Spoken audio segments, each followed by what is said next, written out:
Speaker. This government's plan is one of the most comprehensive anywhere in the world.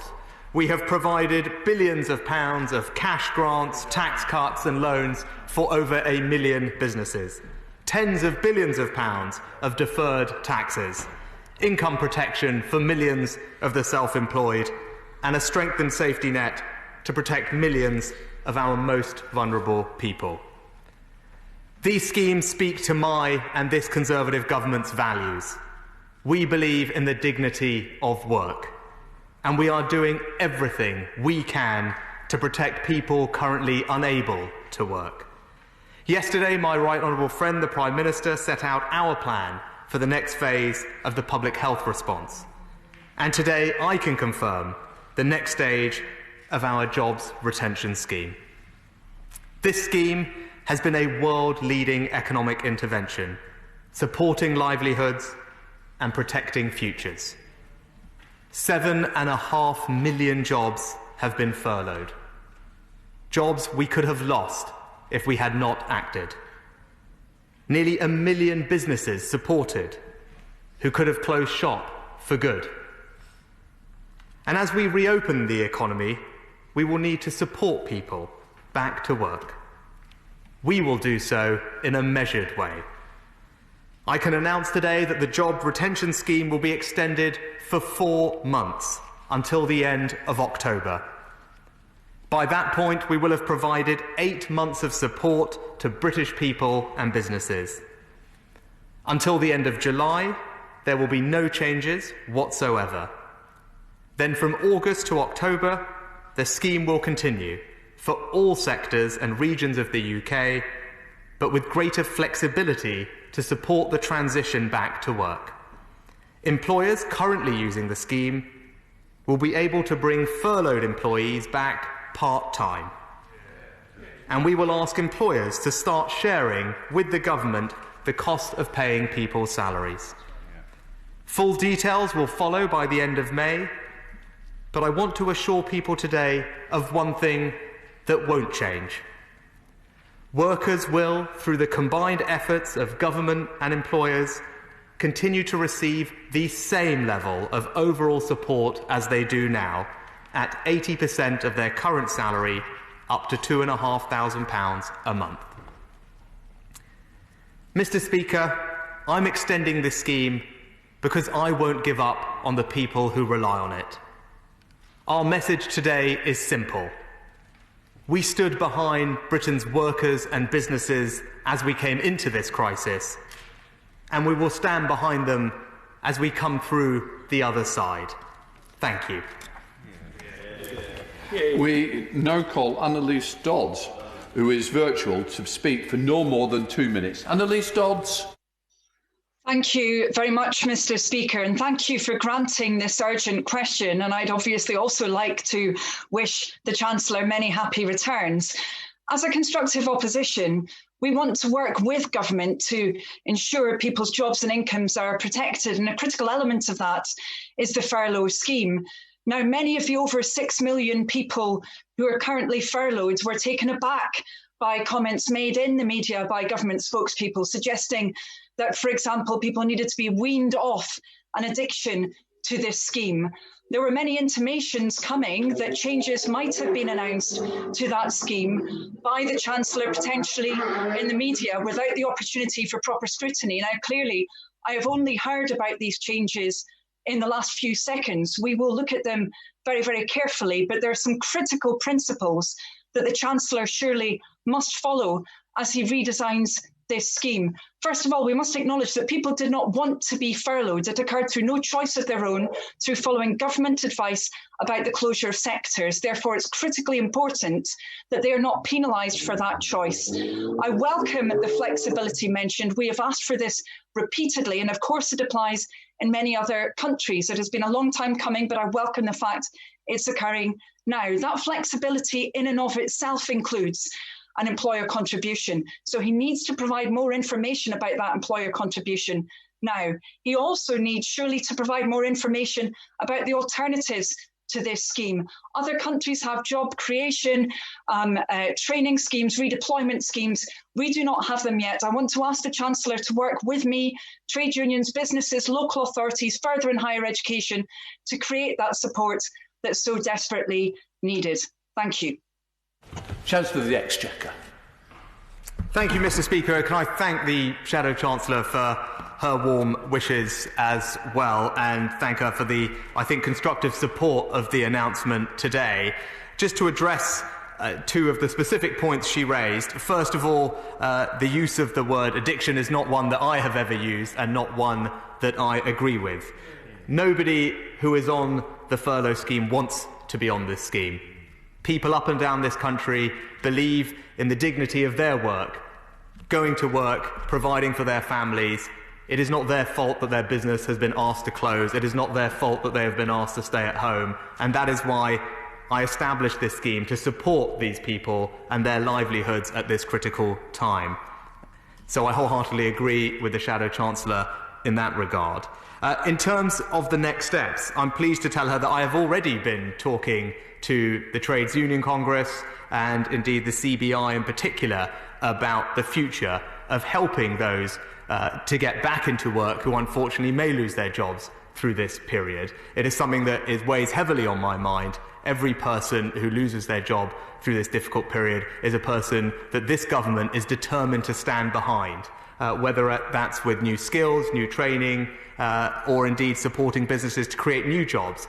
That's something that we are determined to make sure happens, and I look forward to continuing my conversations with members opposite and indeed with the trades unions and indeed the CBI and other business groups as we look forward to a brighter future, Mr. Speaker. As we get through this crisis, people can come back to work and we can indeed create the jobs, the opportunities and a brighter future for tomorrow. We now go over to the Chair of the Select Committee, Mel Stride. Mel Stride. Thank you, Mr. Speaker. And can I broadly welcome the statement that the Chancellor has made relating to furlough and in particular the additional flexibilities that he has outlined, most notably around part-time working. But as we come through this crisis, a number of businesses, many businesses will be saddled with very significant debts just at the time that we're looking to those businesses to invest and grow the economy. So would my right honourable friend agree with me that it's absolutely vital that the government comes forward as soon as possible with a clear plan as to how it is going to assist those companies with that indebtedness in terms of debt forbearance and also equity finance so that they can fire up the economy and grow the jobs that the country will so desperately need? Chancellor of the Exchequer. Thanks, Mr. Speaker. As always, my honourable friend makes an excellent point. What I would say to him is, I agree, debt is not the answer to all businesses' problems at this time, which is why we have provided business with unprecedented degrees of direct cash support, cash grants of £10,000 or £25,000 for up to 1 million businesses, 750,000 businesses benefiting from a cut in their business taxes and indeed tax deferrals. All of that will help. With regard to equity and supporting the future, I hope he will agree that the Future Fund that we announced will be part of that solution, where the government is matching essentially quasi-equity investments in early-stage companies to ensure that they are here to power the growth and the innovation that we will need as we recover from this crisis. We now go to north of the border to the SNP spokesperson, Alison Thewlis, with 1 minute. Alison Thewlis. Thank you, Mr. Speaker. I wish the Chancellor a very happy birthday. The Coronavirus Job Retention Scheme has kept people from unemployment, a cost to the other parts of the UK government spending and to the economy as a whole. So I welcome his commitment to extend to October and to look at flexibility within the scheme, because that is something that many, including the SNP, have been calling for. But we await the detail of that before too long, I would hope. Does he recognise that removing or reducing wage support levels in the furlough scheme prematurely would increase universal credit claims, force workers back to work before it's safe for them, and risk a second peak? The Scottish Government have been clear that the stay-at-home advice has not changed. So will he commit today to ensuring that the job retention scheme will remain in place in Scotland, Wales and Northern Ireland if our lockdowns continue longer than England? And lastly, will he commit to looking at the gaps within the scheme for new starters And will he look at those businesses who are still waiting for money under the scheme? Because he said he would do whatever it takes, and if he doesn't fill those gaps, that will ring very hollow. Chancellor. Thank you, Mr. Speaker. Can I thank the Honourable Lady for her warm wishes as well. Just to clarify, there will be no reduction in the level of support for those on the scheme. That is a commitment that I made earlier, so I'm not entirely sure whether I understood the question right, but it's crystal clear that those on the scheme have that reassurance. The level of support they will receive will not be changed. That will now be shared, those wages and support, by the government and employers, but the levels and percentages of support will not change. I committed to bringing forward further details by the end of this month, where we work through some of the technical details of implementing part-time furloughing. And as I said at the outset, this is now an extension for 4 months to the end of October, which will provide 8 months of support in total to all regions and all sectors of the United Kingdom, and provides, I think, a very good and generous runway for businesses and firms to plan against, and indeed to start getting back to work when the time is right, as per the Prime Minister's plan that was outlined on Sunday and Monday. We now go to Ben Everett. Ben Everett. Thank you, Mr. Speaker. We know that international comparisons should be made carefully, but I do note that polling released yesterday shows that the UK is considered to be the best in the world for supporting businesses and jobs during the crisis. So what steps is the Chancellor taking to ensure that this success is continued for companies in Milton Keynes and elsewhere as we gradually come out of the lockdown? Chancellor. I thank my honourable friend for that mention. That is indeed right. I was pleased to see polling that showed that people in this country felt that businesses were well supported compared to almost any other developed country. And indeed, the full scale of the economic intervention that we have put in place as a percentage of GDP stands as one of the most comprehensive anywhere in the world. I'm very happy to continue listening to my honourable friend to see what more we should be doing to support his businesses in Milton Keynes as they look forward to a future where they can start to reopen, start to get their employees back to work, and start to rebuild our economy as we emerge from this crisis. We go down to Caroline Lucas. Caroline Lucas. Thank you, Mr. Speaker. I welcome the continuation of the furlough scheme and its new flexibility to allow part-time work, vital for business in Brighton, particularly those in tourism and hospitality. Would you consider further support to that sector by a reduction in VAT on tourism? It's a policy which many of his own government MPs support. And can I ask him if you will consider revising the self-employed scheme by including small business owners who take their income in dividends, as well as those who combine PAYE with freelance work? Chancellor. Well, Mr. Speaker, those who work for their own companies can indeed avail themselves of the CJRS for the PAYE part of their income already. And with regard to support for the hospitality and leisure sector, I agree it's the sector that has been most impacted by what we are all going through, which is why it's a sector that's received the most support, with cash grants of up to £25,000 for those businesses. Almost 1 million are eligible, and indeed an entire business rates holiday worth almost £12 billion for the entire 12 months of this financial year. And I do believe that is considerable support. But of course, as we emerge from this crisis, I keep all economic measures under review. We go up to Bury North with James Daly. James Daly. Thank you very much, Mr. Speaker. Can I thank the Chancellor for the speed with which he has managed to get so much money out to help my constituents in Bury? Does he agree with me that the Coronovirus Job Retention Scheme is one of the most generous in the world? And can I express my gratitude to him for supporting so many jobs in my constituency and throughout the country, many of which would have been lost without these schemes? Chancellor. I thank my honourable friend for his support, and he's absolutely right. In Bury, as elsewhere, businesses have benefited from the support that this government has put in place. They have been able to retain their employees through using this scheme, and that means that Bury, when we get through this crisis, can be on the forefront of making sure that our economy bounces back as strongly as it can. And I look forward to hearing from him what more we can do to support his constituents and his businesses through this crisis. We stay in Greater Manchester with Kate Green. Kate Green. Thank you, Mr. Speaker. The Mayor of Greater Manchester's United We Stream initiative has raised thousands of pounds for our creative industries, which make a vital contribution both to our economy and to socio-emotional well-being. But with the sector likely to be among the last to exit lockdown, and with many of the artists working either on a freelance or self-employed basis, can the Chancellor confirm that full support will be given to that vital sector for as long as it's needed? Chancellor.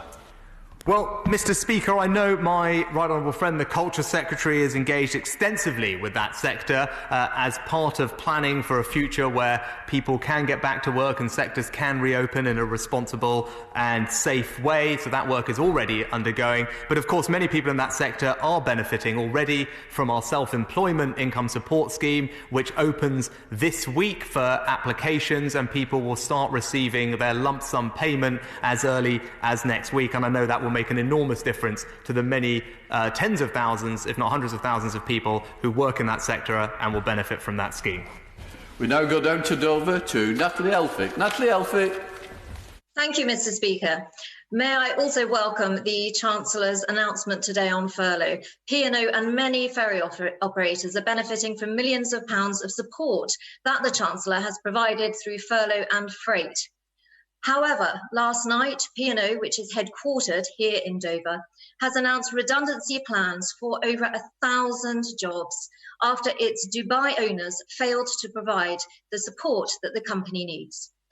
Does the Chancellor agree with me that companies and their investors, like Dubai, cannot simply rely on taxpayer handouts, but need to play their full part in investing and supporting British businesses and British jobs at this time? Mr. Speaker, my honourable friend is an excellent advocate for the freight industry and the importance of the port in her town, which does so much to help fuel the growth of our country, which is why I was pleased to extend support to the sector to maintain our vital freight links. But she is absolutely right. As I said at the outset of this crisis, we are in this together. Everyone has to play their role, and that means employers and companies as well doing their bit to support and protect their staff to the best of their ability and pitch in to help get through this crisis. I'd be happy to talk to her further if there is more that she thinks we can do. Now go up to Birmingham with Shabana Mahmood. Shabana Mahmood. Thank you very much, Mr. Speaker. Women are considerably more likely to be furloughed than men, and the disproportionate impact of COVID-19 on our Black, Asian and minority ethnic communities is already being investigated from a health perspective by Public Health England. Has the Chancellor assessed the equality impact of all of his package of economic measures on women and our BAME communities? And if so, will he publish that impact assessment? Chancellor. Mr. Speaker, what is clear and is emerging is that the sectors and the people that are most impacted by this lockdown are disproportionately women, as the honourable member mentioned, and those in lower paid sectors who probably are financially less resilient, and it's why this scheme is so important. It is so important in providing that job security and that income security to millions of people. And that is why today I've made the decision to extend this scheme to maximise the possibility that those people will have that job to go back to. But she can rest assured that I keep a very careful eye on all the impacts of this scheme, but I do believe it is benefiting some of the most vulnerable in our society today. James Sunderland. Mr. Speaker, the Chancellor will be aware of widespread concern about the future of our commercial airlines, not least in constituencies like mine, near Heathrow, Gatwick and other major hubs. The CEO of International Airlines Group appeared yesterday before the Transport Select Committee and made it clear that job losses at British Airways were only being considered as a direct result of the pandemic. What further support might be available from the government for UK aviation? Chancellor.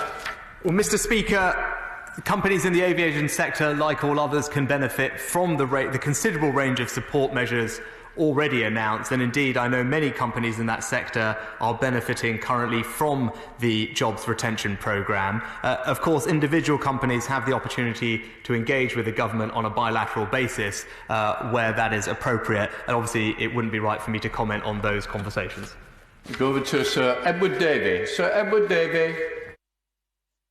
Can I give the Chancellor a small birthday present?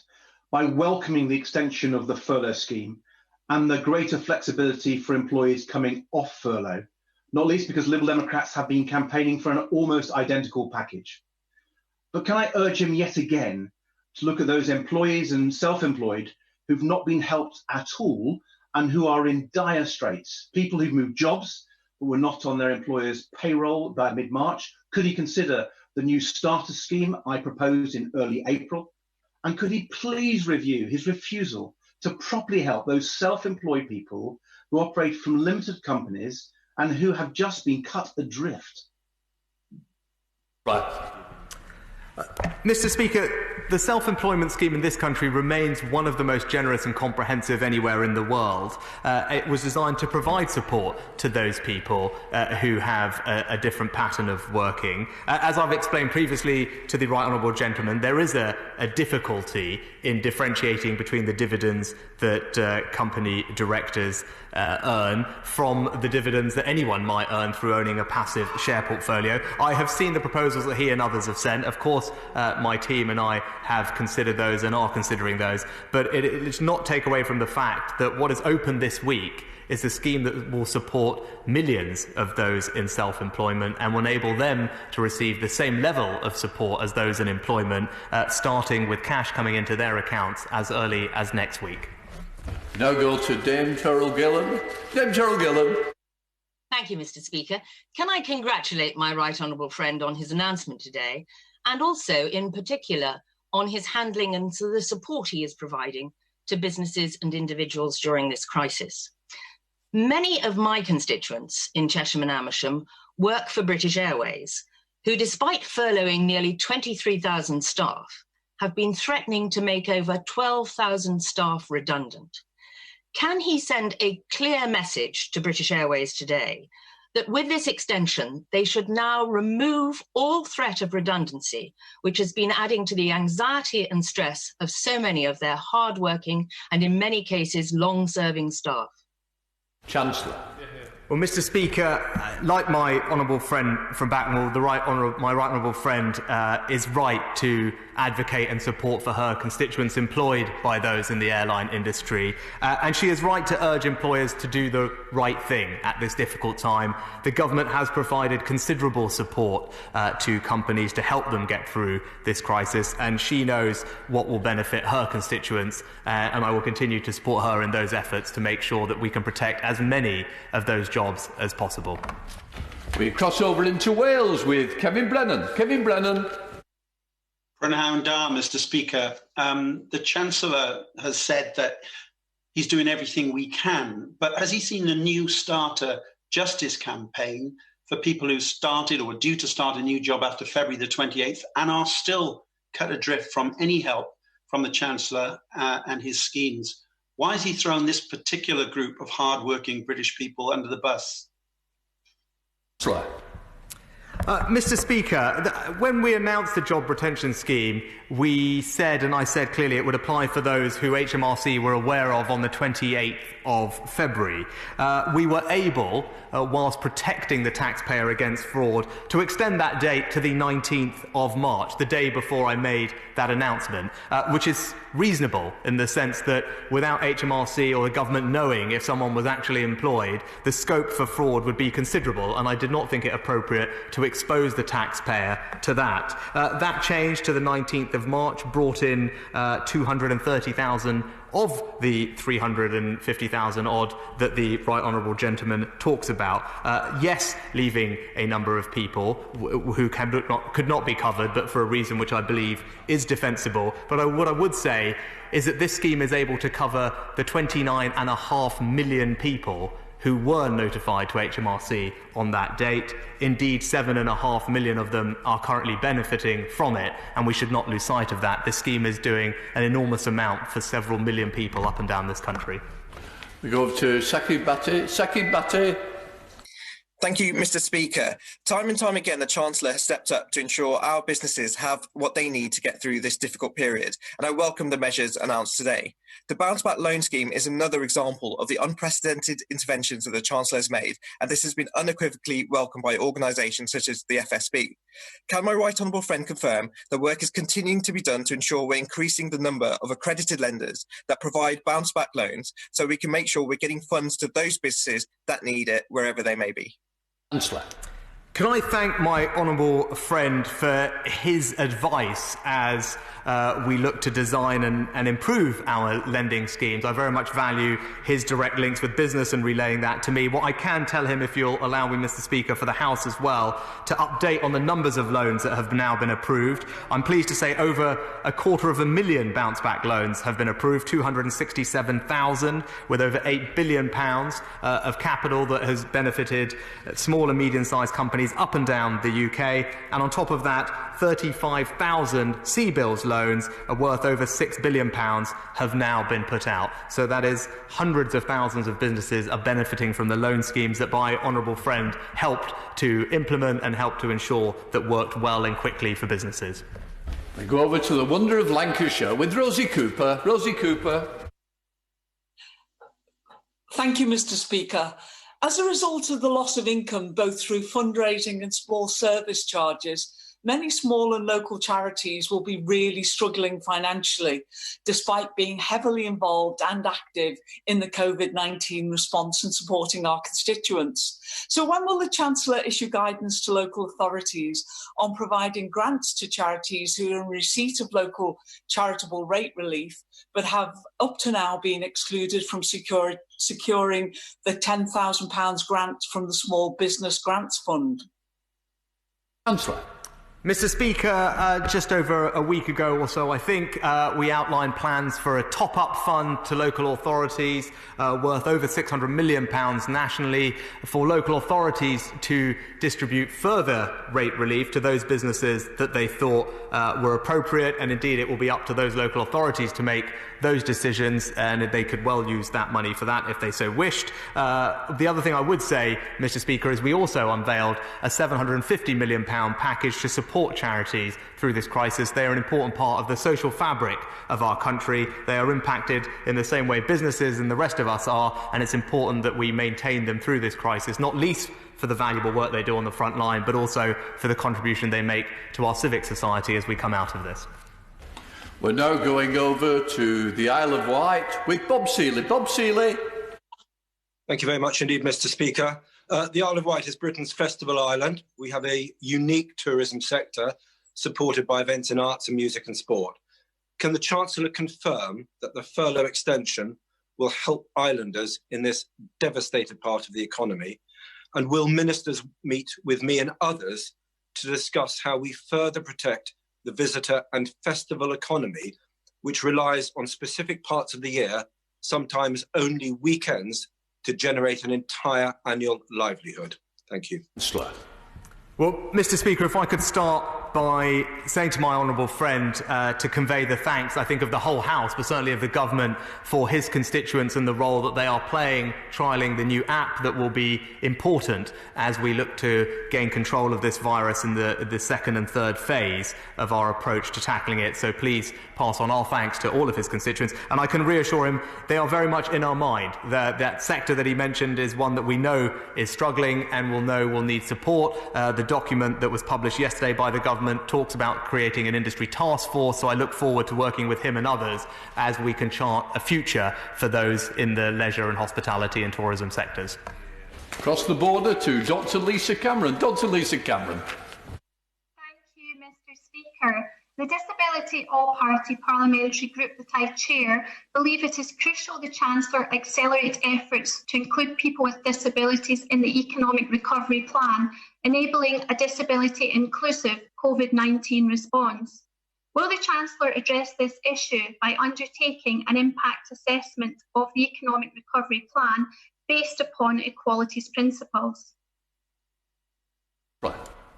Mr. Speaker, of course the government and indeed the Treasury will undertake all appropriate equalities and disabilities assessments for policies as they're unveiled and as is required. What I would say to the Honourable Lady, who I know we have talked about this in the past, is the budget outlines something that both she and I care very much about, which is the issue of changing places for those with complex disabilities, where we created a fund to help local authorities and businesses indeed adapt or build new changing places which will benefit hundreds of thousands of those, especially young children suffering with complex disabilities and requiring different types of facilities so they can enjoy time with their families out and about. So I hope we can continue to work closely on that as well.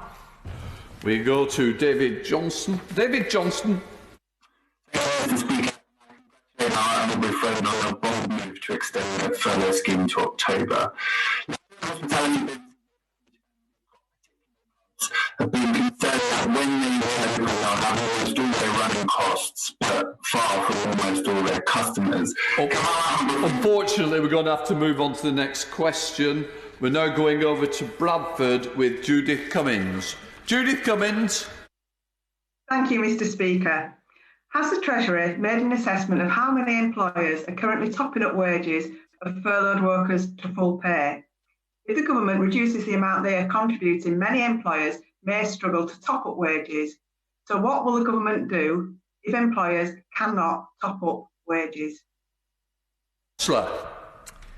Mr. Speaker, as well as the furlough scheme, we have provided direct cash support to businesses in the form of cash grants or indeed tax cuts, allowed them to defer taxes like VAT, and also have provided them with access to discounted and attractive loans to ease with cash flow. I believe in some that represents a considerable amount of support for business, and indeed have stretched and extended the furlough scheme so it will now cover 8 months, and sitting alongside the plan that the Prime Minister outlined will provide businesses with, I think, a generous and sufficient amount of time to help bring their employees back to work. Indeed, they will also be able to benefit from the part-time flexibility to ramp up their operations. We go over to the Chamber with Dr. Ben Spencer. Thank you, Mr. Speaker. I welcome the world-leading package of measures that we're providing to support both livelihoods and businesses through this pandemic, helping a huge amount of people in Runnymede and Weybridge. Aviation is crucial to my constituency due to our proximity to Heathrow, and many constituents have contacted me, not just employees of BA, but logistics firms and all associated with the aviation industry. Getting our planes flying again is crucial to our economy through air freight and just-in-time supply lines. And would my right honourable friend therefore agree with me that in addition to direct support to the carriers and industry, we also need to get planes flying again as soon as possible? Chancellor. Well, Mr. Speaker, I know my honourable friend is very focused on this issue for his constituents, given the location of his constituency, and he is right to do that. Of course, aviation is impacted considerably by this, but he is right. The best way to help in the end is for us to find a way to control this virus, live with it, and indeed reopen those parts of our economy that are currently closed. That is the best long-term way to provide the support to the industry and his constituents that we all want to see. We go to Helen Hayes. Helen Hayes. Thank you, Mr. Speaker. The extent of government support available is of cold comfort to those who are still not receiving any support. New starters are being abandoned simply by accident of the date on which they happened to change jobs. These workers could be helped if the government would accept evidence of their employment in the form of a contract of employment. Many of these workers have paid taxes for years. Will the Chancellor reconsider his approach and take further action so that new starters are not left behind? Chancellor. Mr. Speaker, I don't have much more to add than my previous answer, but what I would say for those who don't benefit from this scheme or others, we have also taken significant action investing several £billion in strengthening our safety net in this country, whether through tax credits, universal credit, the local housing allowance, or indeed the hardship fund provided to local authorities. The most vulnerable in our society through this crisis are seeing considerable extra support from government to help them get through. We go down to Ashford with Damien Green. Damien Green. Thank you, Mr. Speaker. Like others, I'm grateful to the Chancellor for his extension of the furlough scheme, which is a reverse birthday present from him to workers and firms in my constituency. He will want our brilliant creative industries to come out of this crisis intact. And he knows that many people working in them are freelancers or on short-term contracts. Can he give some hope to those producing world-class work, often in precarious circumstances, that this sector will survive and flourish again after this is all over? Chancellor.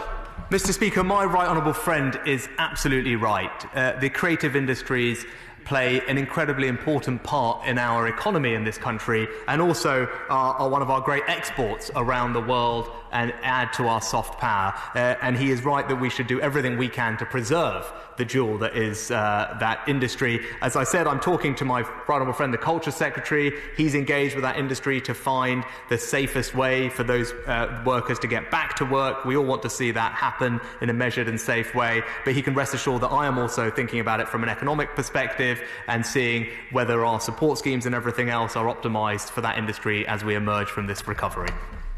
We go over to Wales again with Gerald Jones. Gerald Jones.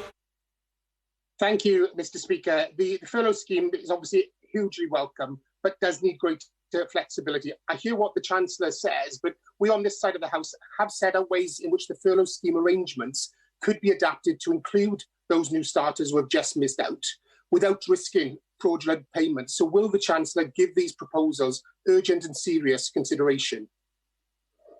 Chancellor.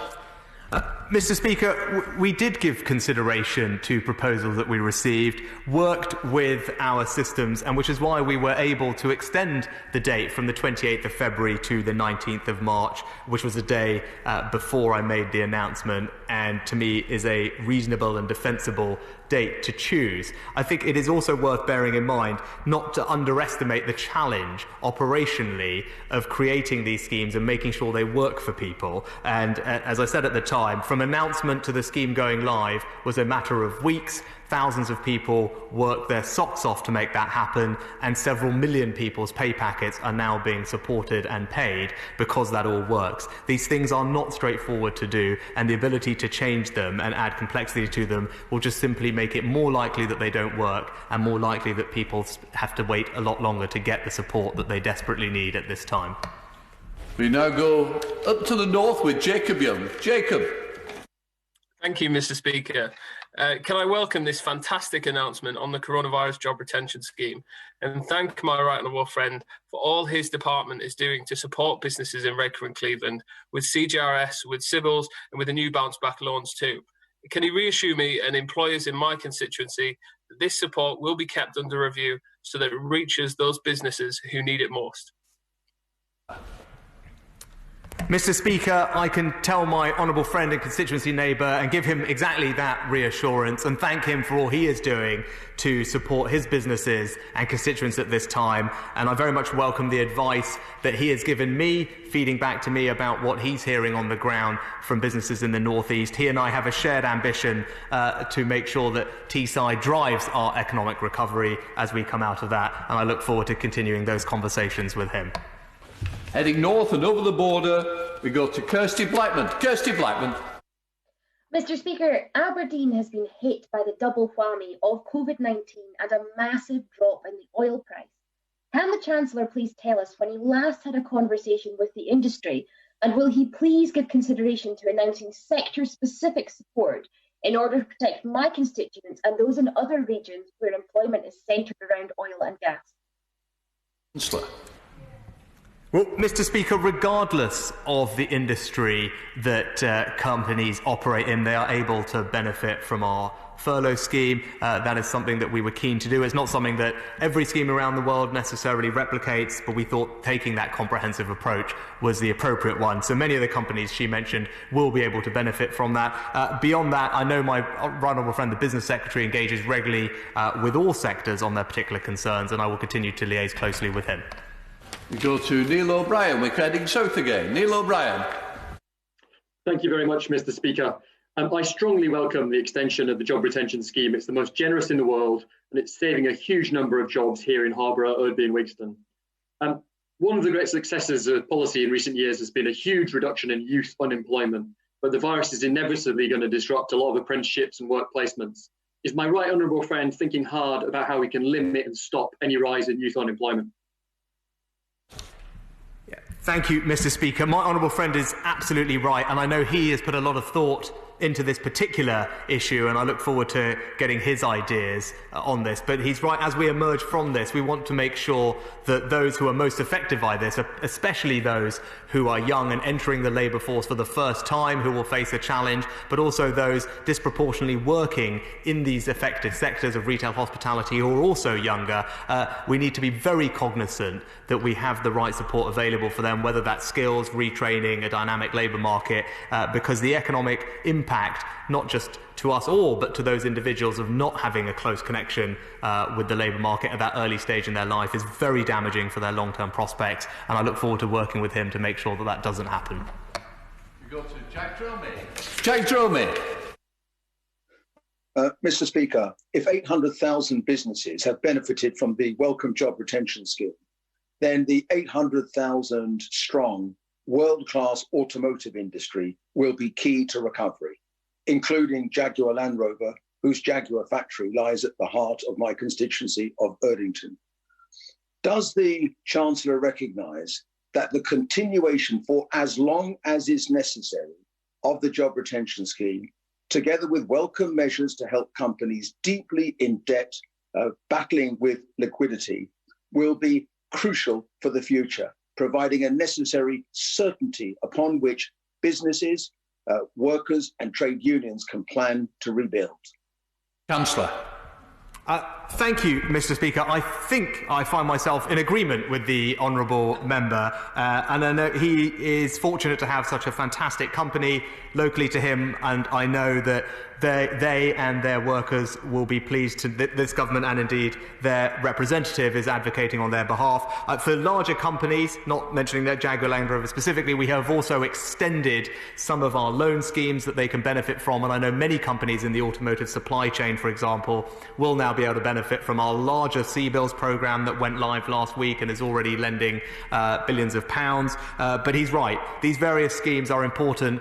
The industry that he mentions is one which is critical to the UK, and I look forward to making sure that they can have as strong and as swift a recovery as possible. We go over to Mark Harper in the Forest of Dean. Mark Harper.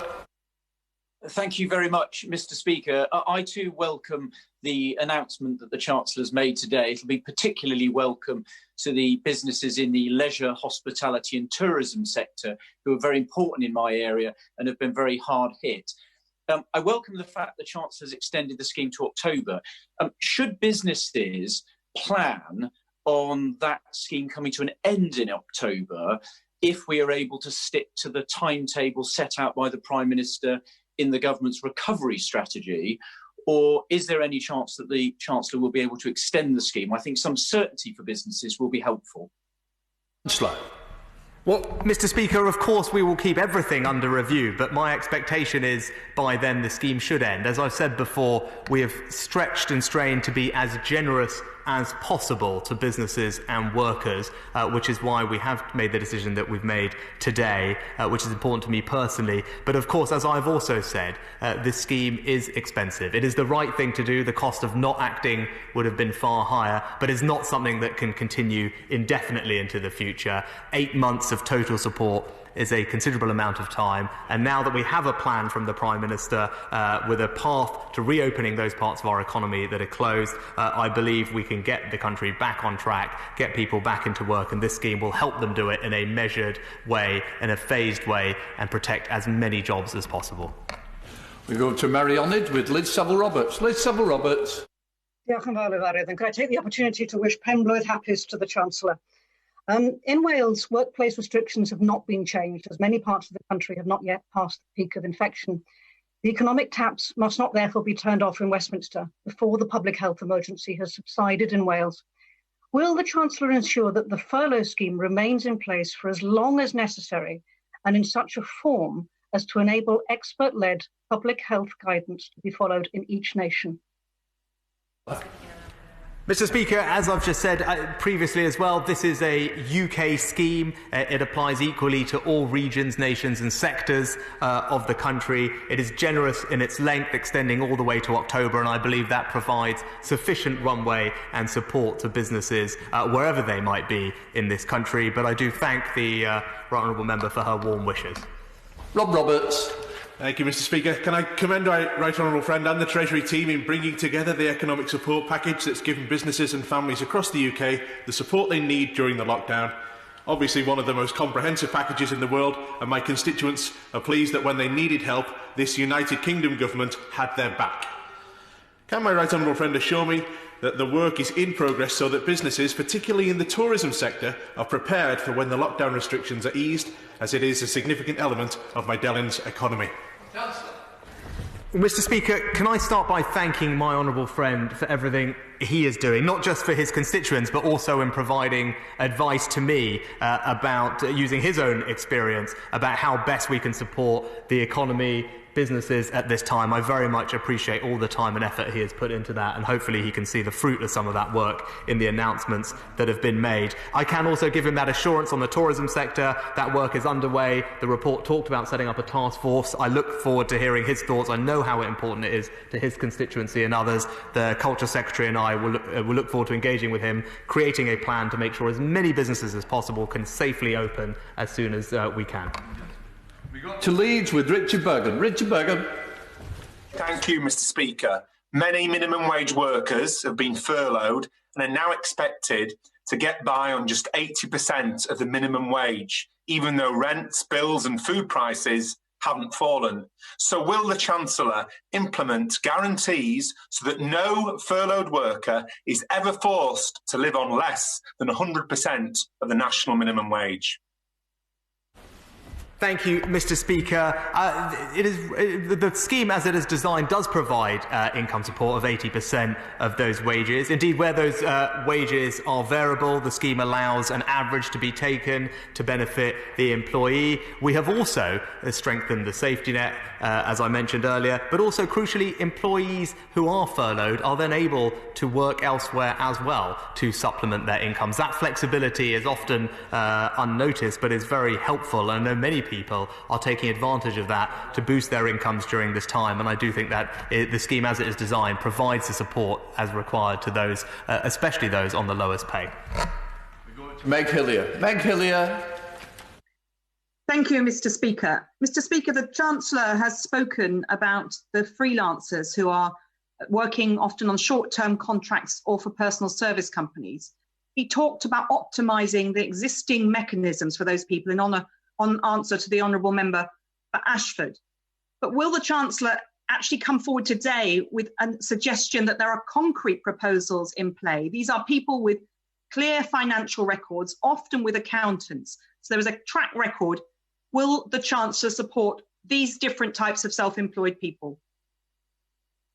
Well, Mr. Speaker, they are being supported. The scheme to support them goes live tomorrow, ahead of schedule. Those who are self-employed, whose returns and earnings we are aware of, will be contacted. They are already been contacted. They're able to apply from tomorrow, and they will receive cash in their accounts for a 3-month grant as early as next week. It is a scheme that is one of the most generous in the world for those who are self-employed.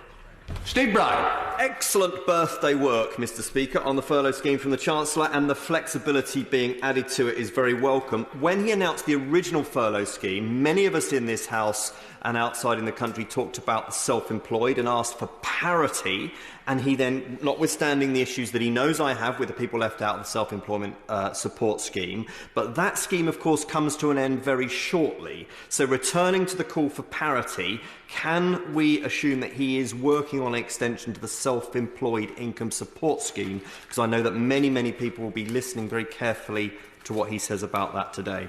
Chancellor.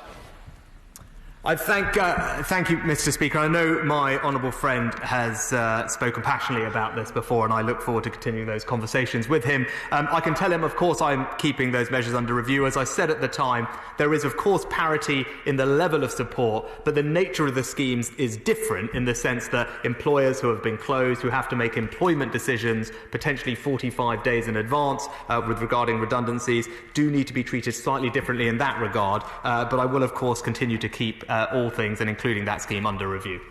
Go over to Ellie Reeves. Ellie Reeves. Thank you, Mr. Speaker. Women that are eligible for the Self-Employed Income Support Scheme but have taken a period of maternity leave since 2016 could receive up to 1/3 less financial support. This discriminates against women on lower incomes in particular, penalises families with young people, young children, and exacerbates the gender pay gap. Will the Chancellor therefore exempt periods of maternity leave from the Self-Employed Income Support Scheme calculations? Chancellor.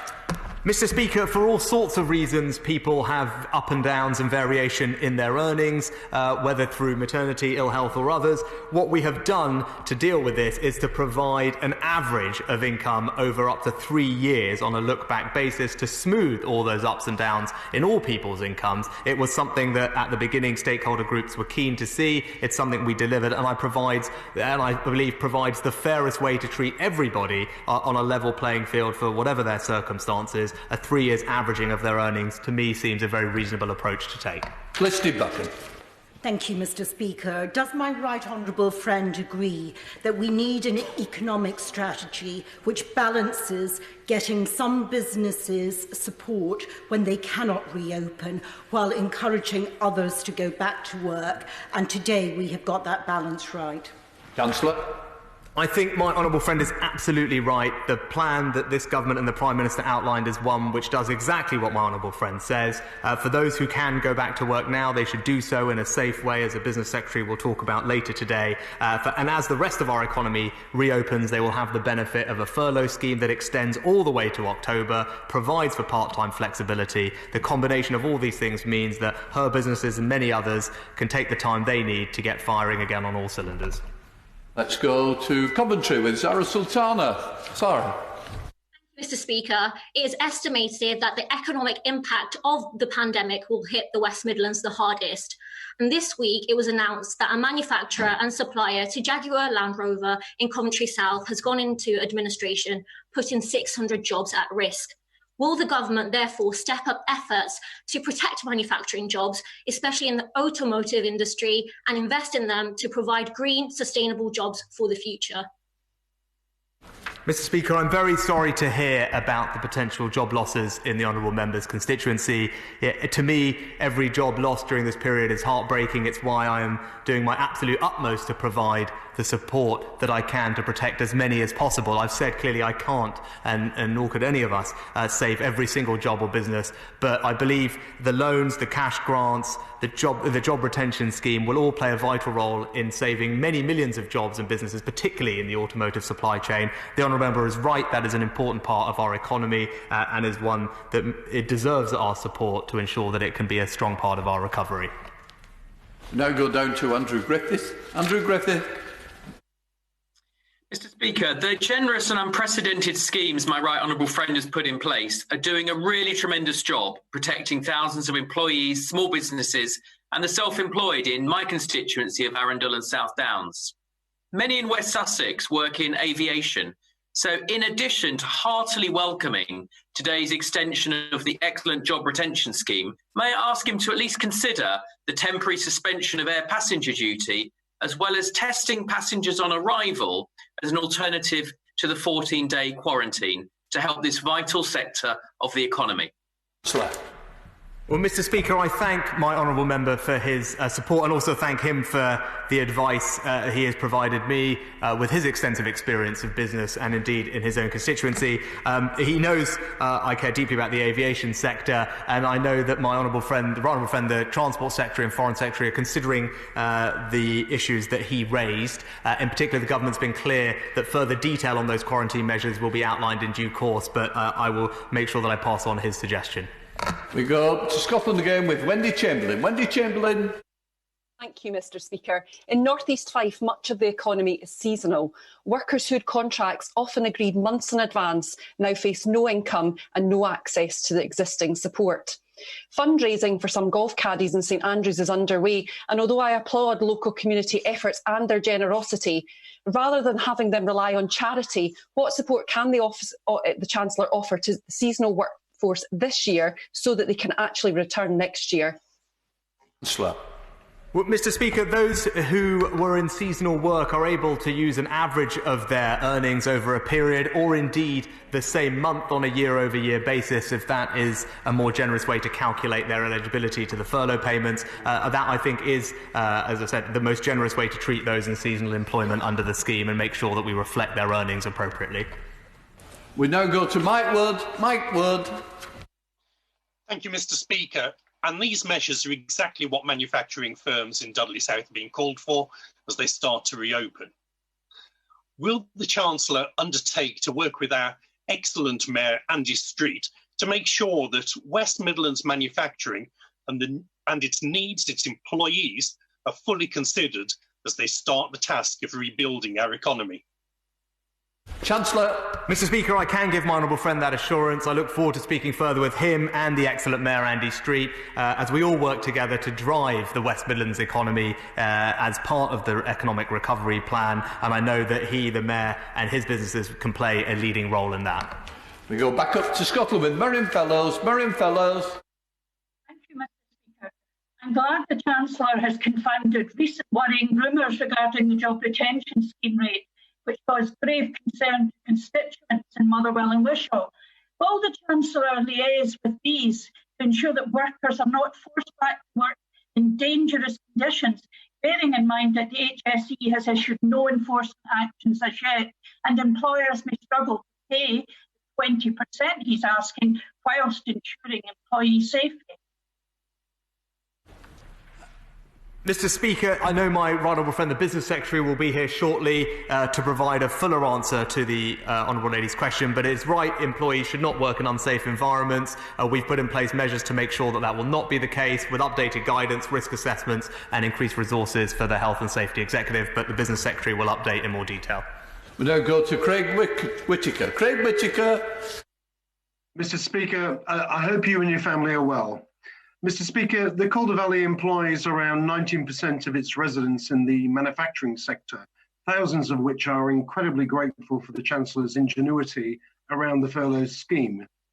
On his birthday, however, can my right honourable friend confirm how the announcements today on furlough will be a massive help to those manufacturers as they phase the return to work and deal with the social distances within the workplace? Councillor. Thank you, Mr. Speaker. Manufacturing organisations in particular were keen to have the flexibility to bring employees back in shifts on a part-time basis whilst being able to furlough them for the remainder of the time as they ramp up operations. So I'm pleased that we could deliver that flexibility today for the second part of the scheme. I think that will be valuable to manufacturers in my honourable friend's constituency and help them get back up to speed as quickly as possible in a way that they can afford as well. We go to James Murray. James Murray. Mr. Speaker, Ranjith Chandrapala lived in Hanwell in my constituency, and he drove the 92 bus until 3 weeks ago before he died of COVID-19, leaving behind a loving family, including his daughter Leshy. A week before Ranjith died, the government announced a life assurance scheme for the families of health and care workers on the front line during the COVID-19 outbreak. Will the Chancellor commit to extending the scheme to other frontline workers, and in particular to the families of bus drivers like Ranjith? Mr. Speaker, my heart goes out to my honourable friend's constituents' family for what they've suffered. They, like many others up and down the country, are losing loved ones who are serving on the front line. They deserve nothing but our admiration and respect and gratitude. I know my right honourable friend, the Health Secretary, has put in place a scheme to help those families who have lost loved ones during this crisis. Heading up to Staffordshire to Aaron Bell. Aaron Bell. Thank you, Mr. Speaker, and I'd like to thank the Chancellor for all the schemes he's introduced so far, and particularly the extension of the job retention scheme today, which is very welcome. if he is willing to look at a couple of aspects of the other schemes, I think two schemes in particular would benefit from a taper being introduced, as there are currently cliff edges in support for both business grants and the self-employed income support scheme, whereby two people in broadly equivalent positions, one is entitled to support and one isn't. Would he be willing to at least consider the idea of a taper with these schemes? Chancellor. Mr. Speaker, I think at this point introducing new measures to the schemes would not be possible or desirable because it would just delay their operation. The problem with tapers is there's still always an end point at the other end of the taper. With regard to the self-employment scheme, this covers 95% of all of those who are self-employed, which I think is pretty comprehensive coverage. The 5% who are not covered have an average income of £200,000. So, of course, there will be hard cases just the other side, but on average, this is a group with relatively high earnings. We go to Flick Drummond. Flick Drummond. Thank you, Mr. Speaker. Can I thank the Treasury for a very comprehensive set of measures for businesses and employees across the country, including my constituency of Mearn Valley. Can my right honourable friend, though, tell me when further guidance for the discretionary grant funding will be announced, as some councils are not happy with using their discretion, although I believe that the Treasury Department has made it perfectly clear from the start that the list was not exhaustive and that councils should use their own discretion. I thank my honourable friend for her support. I can confirm that the guidance will be issued imminently. I think I'm safe in saying. Of course, there will be some broad guidelines for who we think that support should be targeted at, but of course, local authorities will have the ultimate discretion. Returning to the North West with Andrew Gwynn. Andrew Gwynn. Thank you, Mr. Speaker. I welcome the announcement on furlough, but the Chancellor knows that the government's COVID response would have completely stalled without local government, yet our councils are now financially at the brink.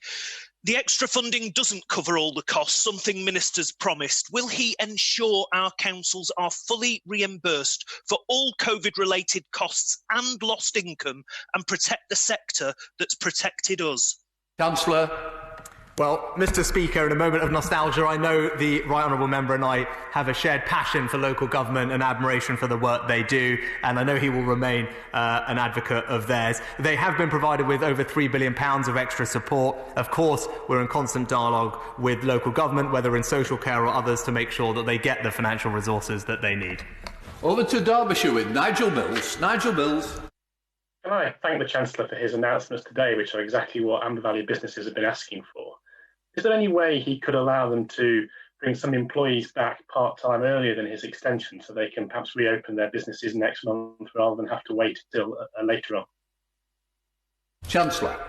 Thank you, Mr. Speaker. It's a very fair question and one that I've looked at, Mr. Speaker. I think there is a question of operational complexity in designing the part-time aspect of the scheme in consultation with business and unions to make sure that we can enforce it properly. The earliest I think we reasonably can do it is in the extension period, as I mentioned. Of course, if there's ways for us to do that sooner, we will, but I wouldn't want to commit to that today, as it is a complicated thing to get right.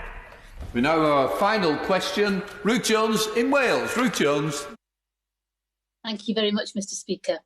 Yesterday, I asked the Prime Minister about engagement with the devolved governments in Wales, Northern Ireland and Scotland. I'd like to try again today and hopefully receive a more detailed response from the Chancellor. Can you please outline what specific conversations he had with the devolved administrations regarding these changes and when these conversations actually took place? Well, Mr. Speaker, my right honourable friend, the Chief Secretary, speaks regularly to his counterparts in the devolved administrations. We do engage with them regularly. I'm pleased to say that over £8 billion of Barnett consequentials have been provided to devolved authorities across the United Kingdom as they also tackle this response, and that will continue to be the case. We will get through this as one country altogether. I will now suspend the House for